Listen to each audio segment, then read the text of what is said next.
Rob. Thank you for being here. Thank you for taking time to meet up. Thank you.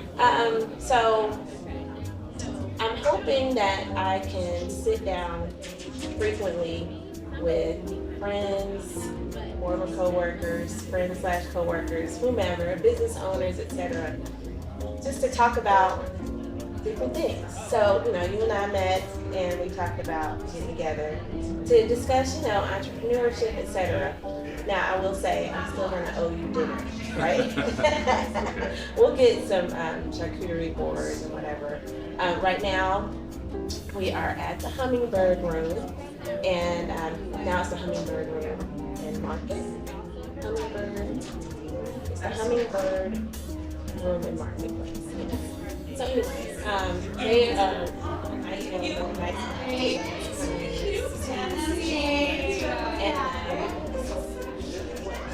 I'd like to just chat about some of the things we talked about, entrepreneurship, but I know you were interested in looking at these jelly beans. So Rob almost got into my jelly beans a little while ago. What I wanted you to do, so a lot of people, when you're tasting wine, there's the various ways to taste wine, right? You smell it, you swirl it to let the molecules kind of spread out, and you look at it with your eyes, smell it, all of those things, right? With the jelly beans, this teaches us how our sense of smell addresses and goes into how we taste wine, too, right? So what I want you to do, you had an orange jelly bean earlier. I want you to hold your nose, okay? When you taste it. First, just don't breathe. Hold your nose and just chew jelly bean. Now open your nose. Is there another orange one here?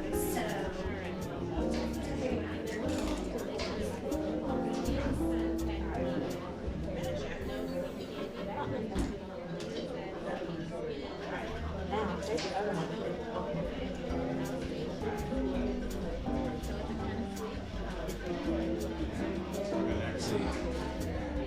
Taste it, I don't know if I'm smelling it. Right. So now that your nose is open, did you get like a burst of flavor? Yes. And so, same thing happens when you are tasting wine. Okay. I'm not saying that you want to go in holding your nose, but when you're tasting wine, you'll use your senses to really taste those flavors. And it just, when we are tasting jelly beans, it just really shows you how your nose is a key component. It does. Didn't that make jelly beans taste so better? You're like, oh. Wow. I never known that. Right. Like, didn't it taste that much? It tastes like, completely different. Yeah. So, that also impacts us, even in the winter, when we're stuffed up or whatever, it doesn't taste that well. There's some things you know, but when you do it both ways, it's amazing how you get that explosion of flavor. Yes. So, Let's learn something today. yeah, go try this. Right, I will. So, Rob, tell me about yourself. Maybe give me, Some background. Yeah, your journey. You shared some with me before, but My journey started in Durham, North Carolina. Place that some people know about. There's some familiarity. Many people know from the university. But the area of the city I grew up in is nothing like Duke.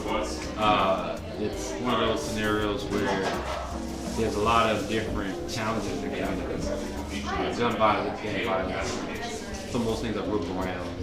And early on, those experiences and those things in the environment, actually, I didn't know at the time, but taught me and showed me that I had a different kind of future. I just was never interested in some of the things that my friends were interested in. And I noticed I was a little bit different as far as mentality and what I thought was awesome. And when I was younger, I always felt like that kind of set me apart in a way where, sometimes man, am I, kind of oddball? And luckily, as I grew up, I started playing sports. And I had a knack for basketball was something that carried me through high school. It kept me out of a lot of trouble that was in and around my neighborhood. and got me to Howard University, which is what I think completely changed my outlook on life. Whether it's entrepreneurially, just seeing the level of success that other black individuals have experienced, historically, but even some of the fears. And at that point, I realized there was some sense in some of the things I used to think about as a child, as far as level of success. It was always in my imagination, just didn't know how it was going to get there. And Howard University pretty much opened up the whole campus as far as what was possible. And finished at Howard, spent some time in DC in real estate research, economic research. Decided to go back to school, went to get a master's from Georgetown University. And at that point, I realized that set your mind to something, and be successful with it. And that journey about learning about real estate, finance, and all these different things, I realized I was learning a lot of things that everybody deserves to know. As far as financial literacy, financial education. I love the way you put that down. Everyone deserves to know, but not everyone does. Not everyone has exposure to it. So, at that moment, I was in financial services, advisor at one point, doing research economically and providing those services to different clients in different spaces. And for some reason, I said, all right, I want to do something different, and I kind of walked away from this. And I think it's now the time. And when I said that to myself, I'm very much of a believer that you speak things into it. And when I said that, there were a couple of life events that pretty much shook up my whole world. One of which was my best friend being killed in Durham, where I'm from, but it's kind of the norm as far as some of the certain things that happen in Durham. And when it happened though, it made me look at life in a way where I need to get to things that truly bring happiness and joy to my life. Because we're all on the wrong time. And that event took me back to North Carolina for a couple of months. I was having a group, walking away from a lot of things I had started in DC. And I really had to restart. And in that restart, I said maybe I need a different environment than DC. And that's when I came to Atlanta and came to the bank. And that was kind of my life restart. And I knew at that point though, I wanted to do something more meaningful around, taking my knowledge and experience in finance to more people. And I felt like I indirectly could do that at the bank. Based on what I was doing, I was in community investment services at the bank. So I was kind of, somewhat in that space. But I knew that wasn't my last stop. And I think that was an opportunity that got me more comfortable in Atlanta, knowing people, different networks of people. And the whole time though, in the back of my mind, I was just back into and figuring my next steps to pursue being even more involved in people's lives, what they're living, which is what I do now. So Amplify, and I'm wondering, those apples and oranges, wondering if maybe we should go to a different spot. But I want you to tell me about it. Tell anyone who might be listening to this segment at some point about Amplify. Like, I know what I have seen. I told you I'm going to become a member. Okay. I want you to walk me through the process, and let me know what to expect once I become a member. Like, how can people join Amplify? I know we talked about this, and what is Amplify, right? So let me tell you what Amplify is, and then I'll give you that step by step. Yeah. So I never forget. It was back in 2013, and I actually fought one of my best friends, and we've done a lot of business together. From college when we met to now, we've tried so many different things. And right at that point when we were both leaving our first jobs out of college, we both were like, man, we really want to do something to change the world and impact the world. And she wanted to really come up with a name. Like, what are we going to call it? And we would spend nights on nights just brainstorming, like, what we want to make something new. And she found this website, and she took the word empower and the word modify. And on this website, it kind of shuffles up words and makes a word from what you input. So she put those two words in and it created it out. Okay. She was like, this is it. We took empower and modify and made one word. Because that's ultimately what we want to do for people in the financial space of their life, is empower them with information and knowledge, and modify and change, to apply to the generations to come as far as, financial standing. And that's how the idea was struck. And from that point, we were still in financial advisory independently. We didn't work for a firm. So we were training and teaching people how to be licensed in finance. And so we called both of our teams team our team financial advisory. And it wasn't at that point its own business and company. And then years went by, we left the financial advisory space to go strictly into education. And at that point, we started asking schools. So the first thing Amplify did as a company itself was we had a contract with the school system, and we started to teach financial literacy in middle schools and also high schools. And that was how Amplify first became a revenue generator.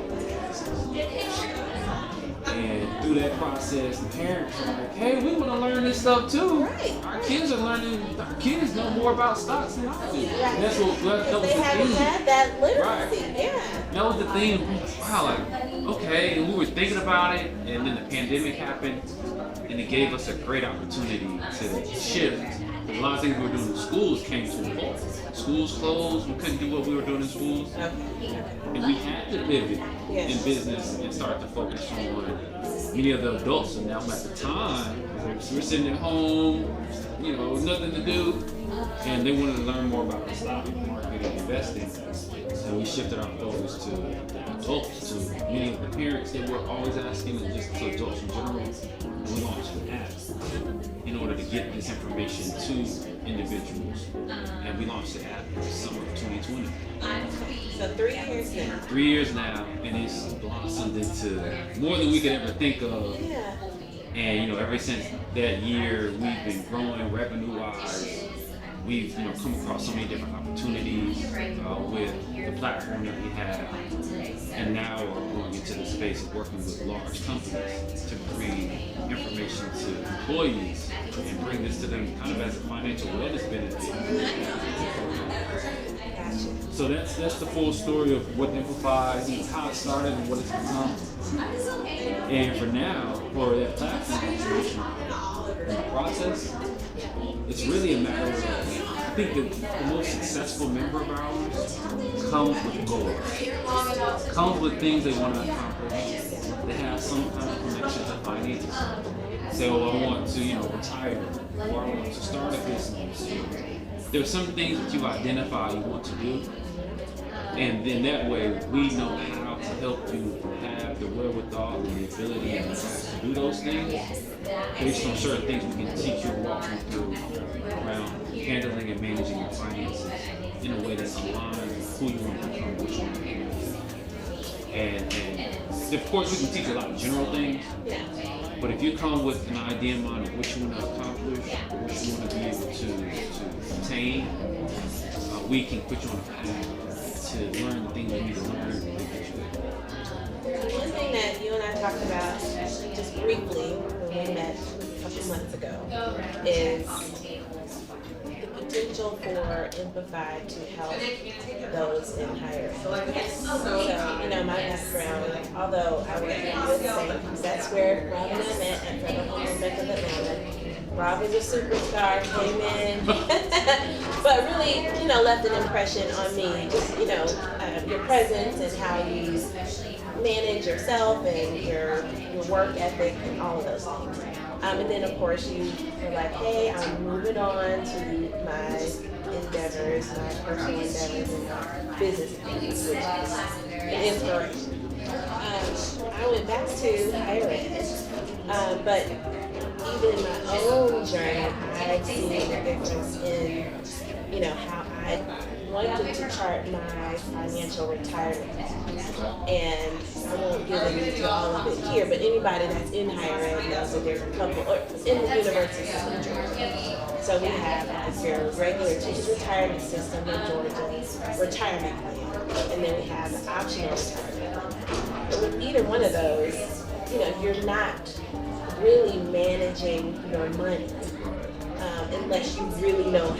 So that's the piece that's missing. I'm like, you know, there's two options. The optional retirement plan, you have a little more focus on and control over how you manage your funds that are going to retirement. But it's still like, okay, I don't have someone in my ear or all the knowledge or whatever. They offer some services, but I'm like, oh, Amplify, I need to join. And I want other people to gain the knowledge that you all are sharing. And I really do think at some point I would recommend there be some but it's my thought. So I know there's also organizations and jams, like there are ERGs. So I know that there are ERGs, right? That perhaps it's set to, but that I'm kind of sharing some of the things that are in my mind. Yeah. So today we need to get a Tempranillo. Do you want, like, if we start off, do we want two reds or we want a red and a white? Let's do a red and a white. Okay. Just to switch it up. Okay. Do you have a favorite type of white? I don't have a favorite white. I'm still exploring white. Okay. So with Tempranillo, you don't err on the side of sweet, so that's, yeah. You know, not usually, a lot of times, you know, a lot of times, some folks, if they don't drink wine, you're a wine drinker, but it's like you're trying to find sweet wine so they can enjoy it and whatever. So that's cool. I mean, of the whites, if I do white, I usually do Pinot Grigio. Pinot Grigio, okay. I don't really do Chardonnay or Riesling, Moscato. I don't go that in, because that's the sweeter end. Yeah. But Pinot Grigio, I usually get a white. Okay. But no, I'm no way as well versed about white wine as I am red. Red. Okay. So let's get a Tempranillo and then we'll ask them about a white. Okay. We're here at the Hummingbird Room and we finally got some wine. It's their it's their grand opening and we finally got a couple of flights of wine. We got a red flight and a white flight with one red. What we're trying right now is La Solista Barbera. And I was looking up some notes, and we'll come back to what those notes and maybe put them in the comments. But let's try it. Okay.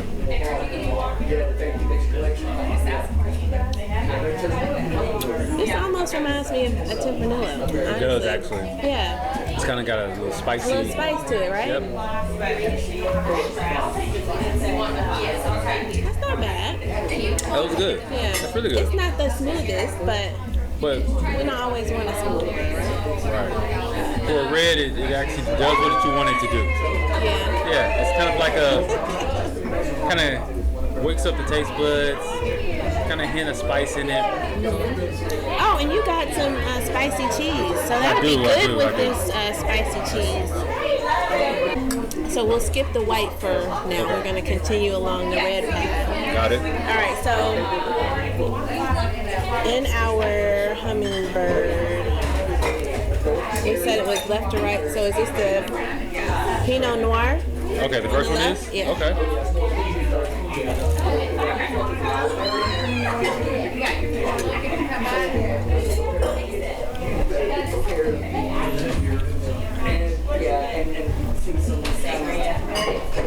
Oh, that smells good. That smells real good. Doesn't it? Just look that one up.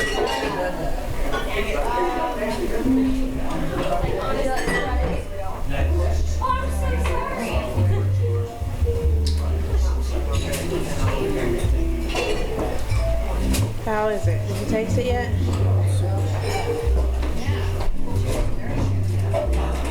That's good. Oh yeah. I like good. that. Yes. That's Now that's gonna be hard for the other two I know. to keep up with this one. So, What's in this? red fruit and a hint of earthiness and smooth tannins. This one is definitely a lot Yep. smoother. The finish is good, right? Like it just kind of lasts on your tongue. That's a good Pinot Noir. That's good. That's a good one. That makes me happy. You can try it with non-Gruyere cheese. Taste the Gruyere yet? I like it.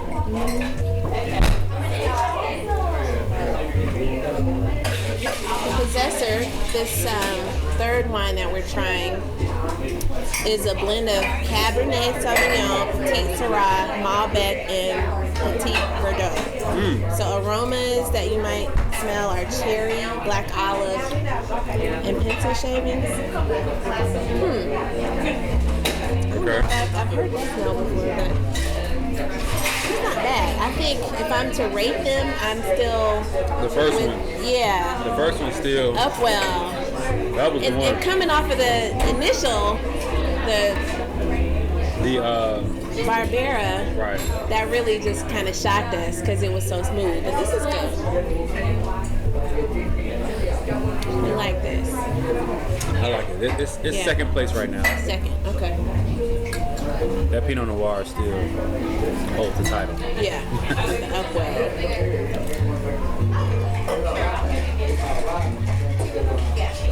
And so I suggested that we go red to white just because, you know, the reds can kind of take a lot of your palate. And then, you know, we move to the white because it's going to be lighter, fruitier, probably. Good way to end. Yeah. I agree. Cool. All right, so this third red that we have is Hourglass HG3. I'm going to let you pour while I look this up. How Okay. about that? Okay.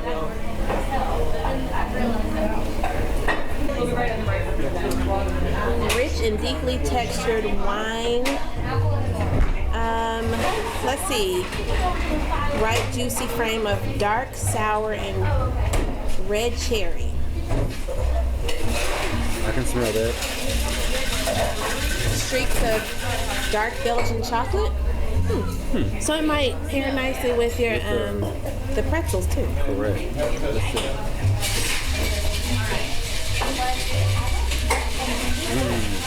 Okay. I like that. I mean, it's kind of spicy too. It almost reminds me of the first one.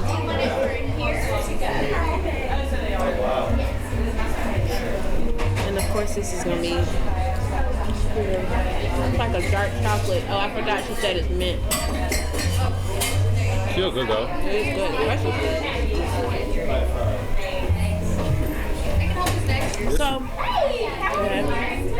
This one is it kind of reminds me of it actually kind of gives me kind of Malbec a little bit. yeah. But what kind of wine was it?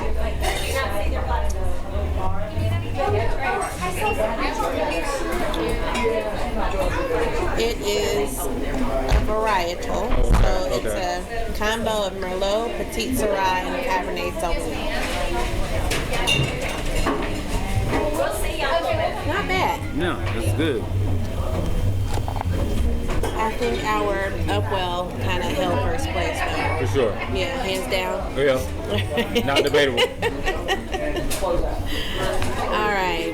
So, Rob, what else didn't we cover as we get into our white wines? So, you told me about, you know, what fueled you to where you are now. You know, as we transition to our white wines, you know, where is your passion driving you next? That's a great question. I think now that I've learned a lot, figured out a lot about entrepreneurship in this kind of first wave of really scaling and growing a business, I think now I'm mentally taking the time to reconsider like what my personal contribution to the world is, because there's one thing to have a business that provides a service or product, but one of the things I know is actually the real work is keeping your identity and keeping your personal goals intact when you're giving so much to building a business. Right. So with that said, but you all started off to change the world, so Right. you're doing that. But in order to do that, Yeah. in order to have the impact on the world, you still have to be a one with yourself. Yeah. And say, all right, I have to, individually contribute in the way that I think, I can contribute to the world. One way is through this business, but there's still other things, and the other things for me at this point is there's this book idea I've been working on for a while, for years. Okay. Just putting it together. Yeah. And I wanted it to be impactful. Okay. So that's the next personal project of mine outside of business that I think, complements everything that's happening in business, because it's things that I've learned throughout the process by way of going into business that I want to make sure people understand and learn about themselves. Because this whole thing has been a self-awareness journey. Yeah. And now it's like I've learned how to be self-aware in this journey. When sometimes you get lost, it's like I'm working day in and day out for a business. You kind of lose yourself. Right.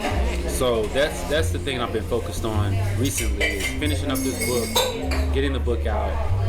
I don't know if there's another one coming, but I know there's this one that I want to do. So we can look forward to this book from Rob Boyd. Yes. I look forward to reading it. Yeah, no, I think it is. And I guess this will give some more insight on what the book is about. Okay. So the title of the book is Prisoner of Purpose. Prisoner of Purpose. That's powerful, right? Yeah. And it just talks about, of course, some of my own learning moments, but things I've also just noticed and looked at and observed around kind of being locked into what your purpose is. You can't escape it. Right. But it's actually a beautiful thing. And that's if you dive into your purpose. A lot of us run away from it or are fearful. Earlier we talked about waiting for that right moment. And so the book is all about all the things I've personally learned, either directly or indirectly, from allowing yourself to be at the mercy of your purpose. Okay. So, time frame? So that's no a great pressure. question. I'm just curious. I want to make sure that I can, access it when it's out. I've been sitting on it for about a year. Okay. And so now I feel ready to kind of take another step into the space of, and what I would look at as vulnerability. Like putting, those vulnerable moments in my life on paper for others to read and learn from.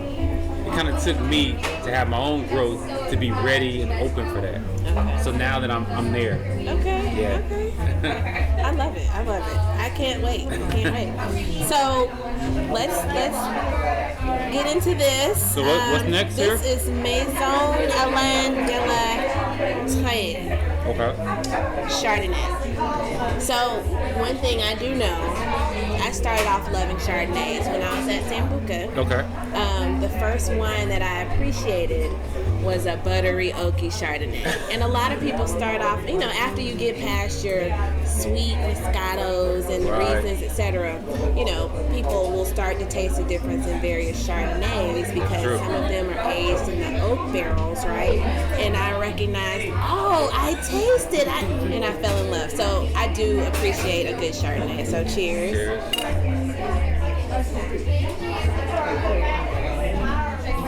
Oh, this is really good. It's pretty good.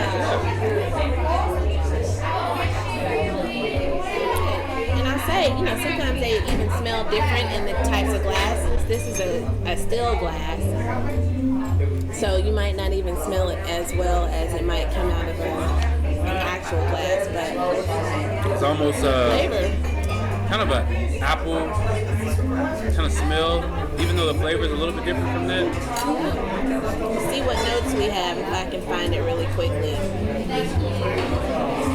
Maison Alain. And this is a learning opportunity for me too, right? So I think next time I might research the wines at the menu ahead so I know what notes we're tasting.